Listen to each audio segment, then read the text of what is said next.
Shalom. Call Loyum La Yehovah Shemiel Shai by Shem Kakwadash. Double honors to my teachers, the elder apostles of the great millstone who rule well. Peace and salutations to the hopefully elect tabernacle of David scattered throughout the four corners of the earth.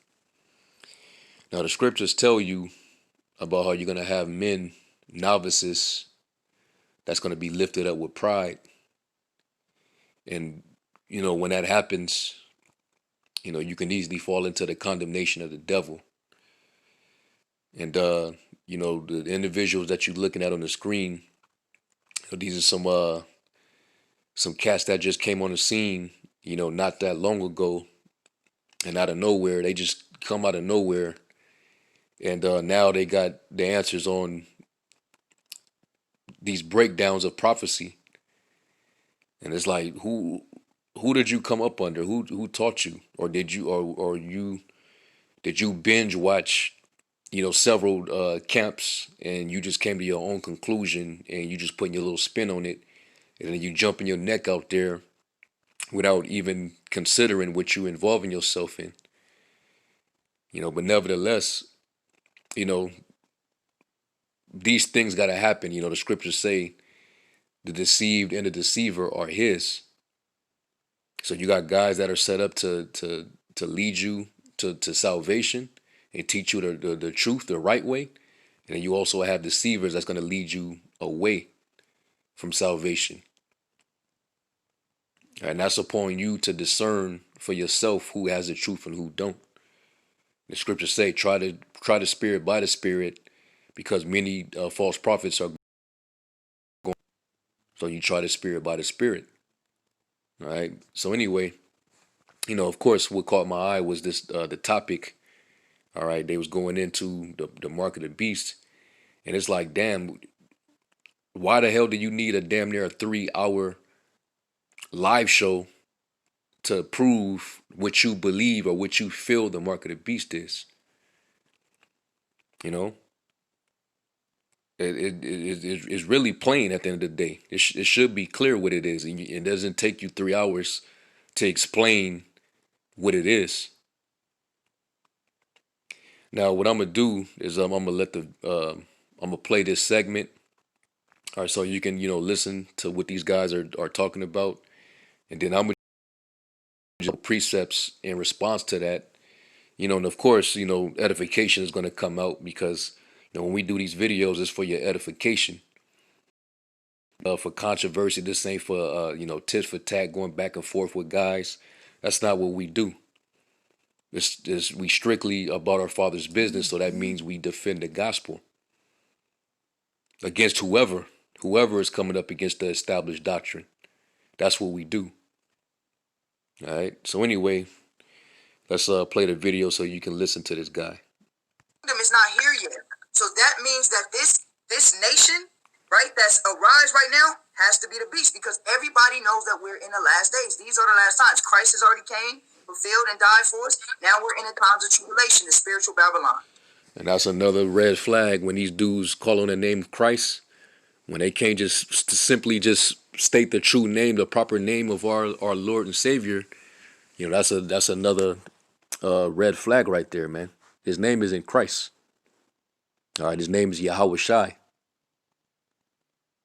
All right, stand clear of dudes who still calling on that C word, man. Well, let's continue. In spiritual Egypt. All right. So Esau's the end of the world. Read. For Esau is the end of the world, and Jacob is the beginning of it that follows.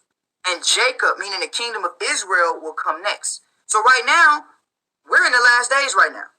Like I said, the 7 heads, which is the 7 world powers of the so-called Caucasian Empire, which is Greece. Look this up: Greece, Rome, Spain, France, Great Britain, Germany, and Russia. He said Russia. See what I mean? Some of these dudes just jump out there. They're not even qualified to teach this word. And matter of fact, Yahweh Shai even said, you're gonna have dudes that's gonna come up a whole nother way and not through the doorfold. Let me get that in John. This guy said Russia. Russia is part of the 7 heads. Are you out your mind? This is John 10:1. It says, "Verily, verily, I say unto you, he that entereth not by the door into the sheepfold, but climbeth up some other way, the same is a thief and a robber. But he that entereth in by the door of the shepherd of the sheep." All right. These dudes, they creeping up. They created their own little lane. They created a whole another secret passage, you know, through the back way. They didn't come in through Yahweh Shai, man. Because if they came through Yahweh Shai, they would be the teaching the right doctrine. All right. You're teaching a strange doctrine, man. Okay. It says when you jump down to verse 5, it says, I'm gonna start at verse 4. It says, "And when he putteth forth his own sheep, he goeth before them, and the sheep follow him, for they know his voice. And a stranger will they not follow, but will flee from him, for they know not the voice of strangers." And what y'all talking about, that's strange, man. How in the hell is Russia part of the seven head? You named all those European superpowers, which, you know, those are all European Union / NATO members, but you're going to involve Russia with that? You can't make this up. How you come to that conclusion when NATO was actually started upon building itself to rival the USSR, which was Russia. Russia was formerly known as the USSR. NATO and the US got together and formed that alliance to combat the nuclear powers that the Soviet Union actually was developing. NATO and Russia are enemies, so how in the hell are they part of the same system? That doesn't make any sense. And I believe that these dudes are watching these other different groups. All right. ISUPK also teaches that. They teach that Russia is a part of the beast. So I don't know. Maybe these dudes are an offshoot of ISUPK, or they're just some young upstarts, you know, that's just looking for a camp, and they just went with whatever camp appealed to them the most. You know, because the scriptures tell you in the latter times you're gonna have those having itching ears. Let me go to that too.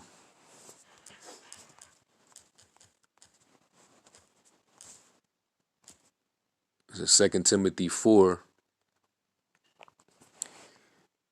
and verse 3. It says, "For the time will come when they will not endure sound doctrine, but after their own lust shall they heap to themselves teachers having itching ears.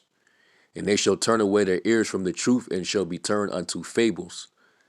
You know, so, you know, Jake is going to only gravitate to a camp that I guess is more appealing, you know, to their emotions, you know, or Jake might be attracted to the image of a particular camp. So they go by that doctrine. You see? And you ain't going to make it that way, man. But anyway, that's the only other camp that I've heard that breakdown from, ISUPK. You know, I doubt these dudes got that on their own. Okay. But anyway, let's keep going, man. So they already off on that. You can't even get the breakdown of the beast right. But let's continue, because now they're trying to break down the mark. How you going to try to break down the mark when you can't even get the beast right? If you can't even get the beast right, why should we listen to what you say the mark is? But let's continue, because he's finna say something else that I have to respond to. And then look up the European economic communities, which make up the 10 horns. Okay.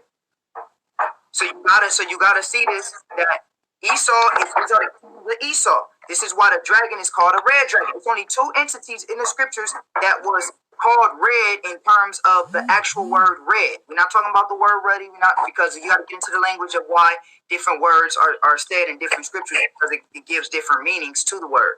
But I'm talking about the actual description of red, which is the dragon and Esau. Those are the two things in the Bible that you see as described as being red. Why? Because the Most High is telling you, you got to search out the matter. He concealed it. The prophecy is that the kingdoms of Esau will be the end. This will be the last nation to come upon the face of the earth, and the most wicked, diabolical nation as well. All right? Hebrews 12 and 16 real quick. So gotta establish this. Hebrews 12 Let me fast and forward. 16. So what are we seeing? Yeah, weirdos. If you on that, because this is a very important class. I'm not going back and forth. All praise. Right? So you see that, right? So we got Daniel 7 and 17, the beasts are kingdoms. Right? This great beast we're dealing with is the great last nation, which is America. And you're going to see that it's America, right? So let's go from there. Let's go to Revelation 17 and 3. All right, actually, let's go Revelations 13 and 16. Let's go there first. This is the book of Revelation, chapter 13 and verse 16. He calls it all, both small and great. Now, this is where we're getting into it. He says he calls all, both small and great, read. Rich and poor. Rich and poor, read. Free and bond. Free and bond, read. To receive a mark in their right hand or in their foreheads. Now, people, I don't know why people, and when they read that, they read over that or. They read over that or. You know what I'm saying? Or their foreheads. I'm going to show y'all what I mean. Read verse 17. Watch this. Verse 17. And that no man might buy or sell. Save he had the mark or the name of the beast or the number of his name. Now, we got to stop right there because people don't stop at those ors. See, y'all thought that it was just going to be a mark that was going to be put upon you. But in verse 17, it says, and that no man might buy or sell. We're going to deal with that buy or sell. No man may buy or sell save he that had the mark. So that means the mark. Or, what does or mean? What does or mean? That means also. That means that there's something else that you can receive other than the mark. But it's like and similar to the mark.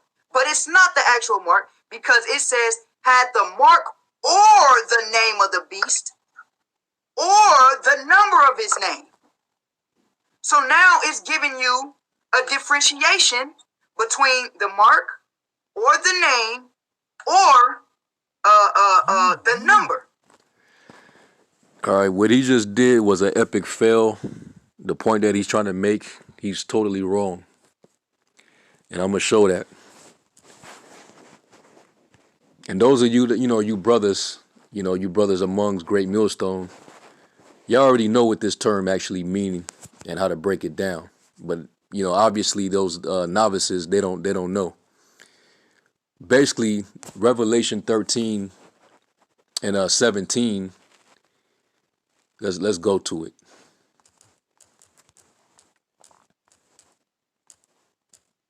So he's trying to go about it on a play of words, how things are being worded. All right. So let's get it. This is Revelation 13 and 16 says, and he calls up all, both small and great, rich and poor, free and bond, to receive a mark in their right hand or in their foreheads, and that no man might buy or sell, save he that had the mark or the name of the beast or the number of his name. Right. And he's trying to say that there's a distinction. When every time it says or, it's making a distinction. Well, to correct you on that, that doesn't mean that. What's being used here is an expression. All right, it's a figure of speech, and that figure of speech is known as what you call a hendiatress. All right, let's go to that real quick. A hendiatress. And what is a hendiatress? 1 through 3 is a figure of speech used for emphasis in which three words are used to express one idea. You see that? What is the idea? That there's going to be something that this devil's going to put in your right hand or in your forehead. What does it represent? Him marking you with his name. He's putting his name upon you, whether it be in the form of a number. Okay, when you brand mark someone, you can use your actual name or you can just use a number. That number is an identifier that indicates what master you belong to. That's it. That's simple and plain. And that idea was expressed in three different words. Okay, let's go back to it. Revelation 13 and 16, it says, and he calls of all, both small and great, rich and poor, free and bond, to receive a mark in their right hand or in their foreheads, might buy or sell, save he that had the mark or the name of the beast or the number of his name. And then, of course, the next verse, it gives you, I guess maybe he missed this or he skipped over it or maybe he forgot. But if you're going to say that this is the when it says or, is making a distinction that you got to deal with not just the mark but also a name and a number. Well, when you go to the very next chapter over, let's see what that say. Revelation in verse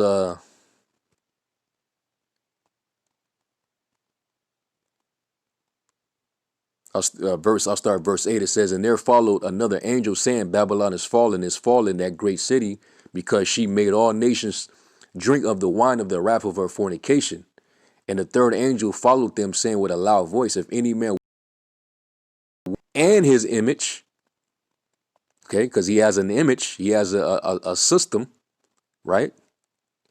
And receive his mark in his forehead or in his hand, the same shall drink of the wine of the wrath of the Most High, which is poured out without mixture into the cup of his indignation, and he shall be tormented with fire and brimstone in the presence of the holy angels and in the presence of the Lamb.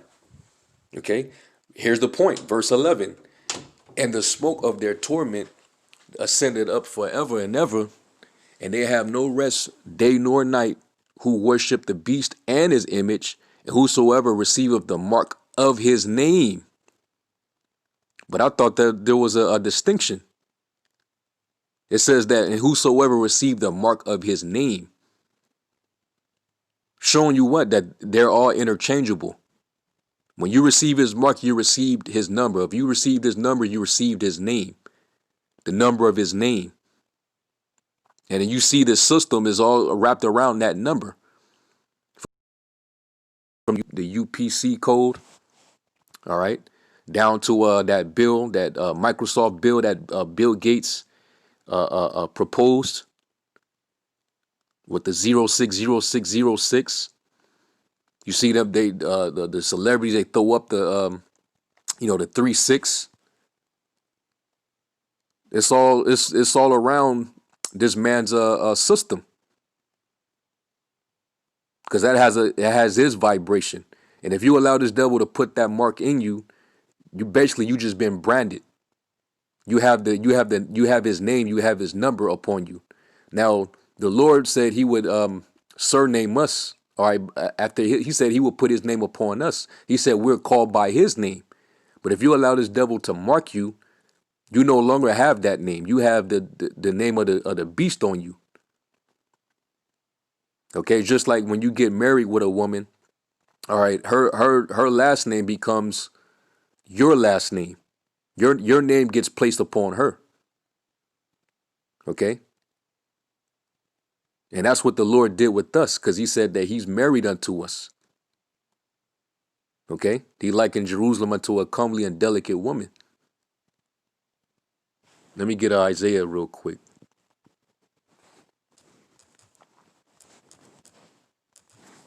There's Isaiah 44.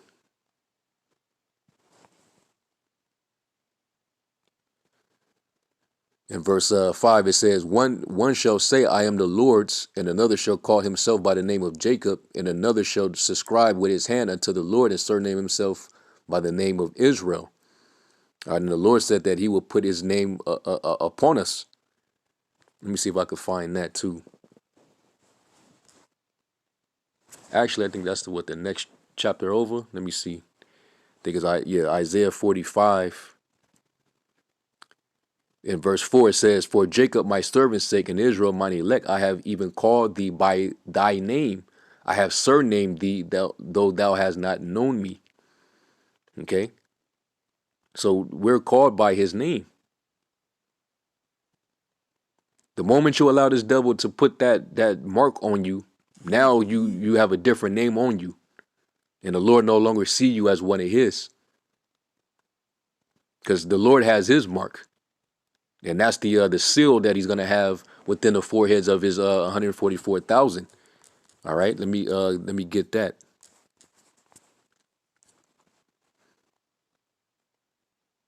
There's Revelation 7 and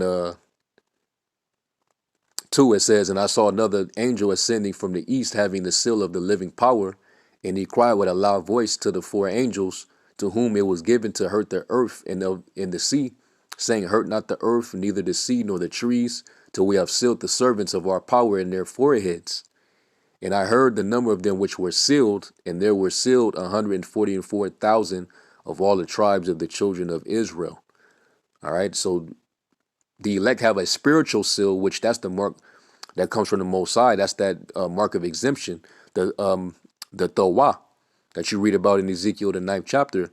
The men who are sighing and crying for all abominations that be done in the midst, which that's a spiritual mark. The beast is coming with a physical mark, man, and I've done previous lessons on it this past week. If you compare and break down these the original words, and you get the words that's associated with those words, all right, and look at the equivalency through the definitions, and you'll see. One would conclude that this is more of a physical mark than a spiritual one. All right. And guess what? When the Lord seals you, you know what's going to be a part of that seal? The name of the Father and his Son. Let me look at that word seal or sealed. It's the Greek word is schwagizo.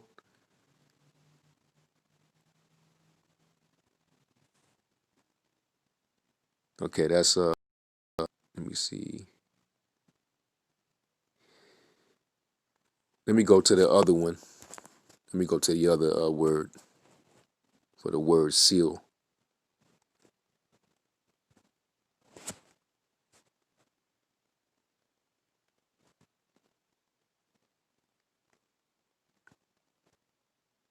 Actually, let me go to Revelation 14.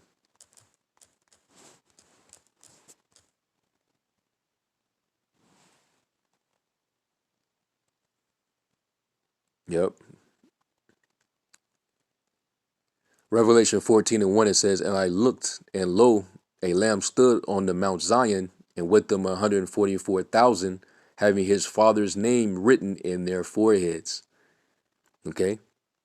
And, you know, the angel is who came down with that seal.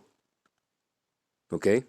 So the elect are going to have the names of the Father and the Son, you know, written on them, written in them. Okay. Esau is going to try to put a physical device into you. Okay. And then, of course, when you break down the 666 Chi Psi stigma, the last number, which is a stigma, that's I'm trying to think of the scripture, man. I believe it's in Galatians, where Paul says he bears the marks of Yahweh Shai. You look up that word marks, the word there is stigma, which goes into what? An incision being made into your skin. All right. And with that stigma is it's like a brand mark.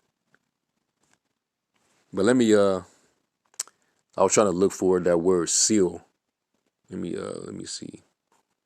I might have skipped past it. It might be back in Revelation 7. Because I know the word shragizo, that's for sealed, but the word seal, I think, is shragis, if I'm not mistaken. Let me see. Yep, I'm tripping. It was in the second verse. Yep, shragis, or fragis, salakia.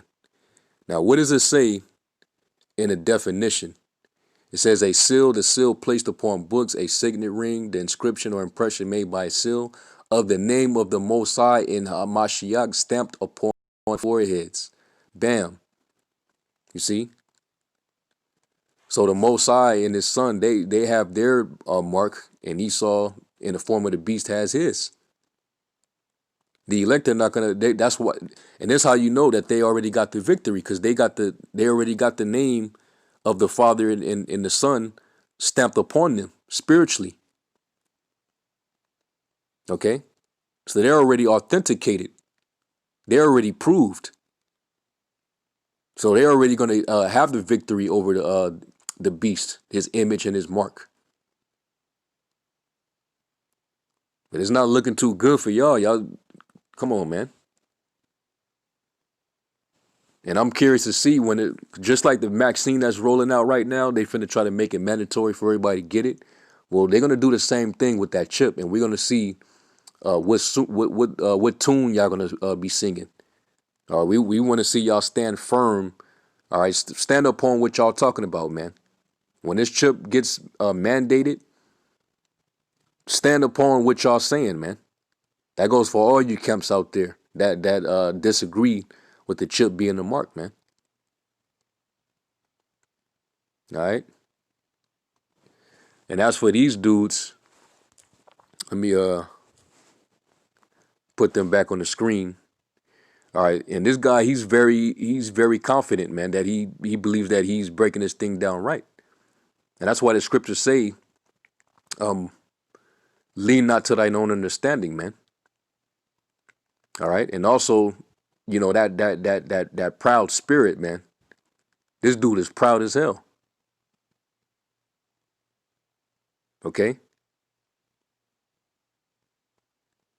And it also tells you in Proverbs, answer a fool according to his folly, lest he be wise in his own conceit.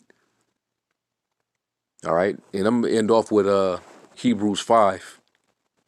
Because what it boils down to is you dudes need to humble down, and y'all need to come up under a actual camp, man. Okay. Instead of climbing up some other way, trying to create your own little lane. Yeah, that was horrible, man. That's a horrible breakdown. This is Hebrews 5:12. It says, "For when for the time you ought to be teachers, you have need that one teach you again, which be the first principles of the oracles of the Most High, and are become such as have need of milk, and not of strong meat. For everyone that useth milk is unskillful in the word of righteousness, for he is a babe.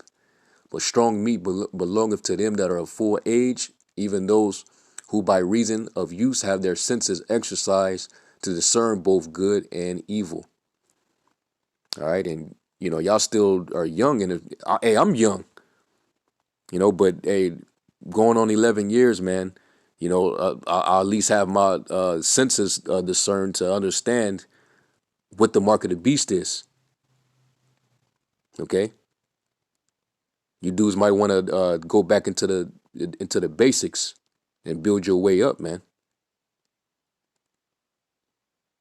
Or, you know, you could just play your role. More than likely, you're just one of those, you know, men or a company of men, you know, who the Lord appointed to lead the 2/3 away from the truth. The deceived and the deceiver are his. All right. You got you got pastors out there that shall feed you with knowledge and wisdom. All right. Pastors according to the Most High's heart that's out there that the Lord set up. But you also got the false pastors that scattering the sheep. All right.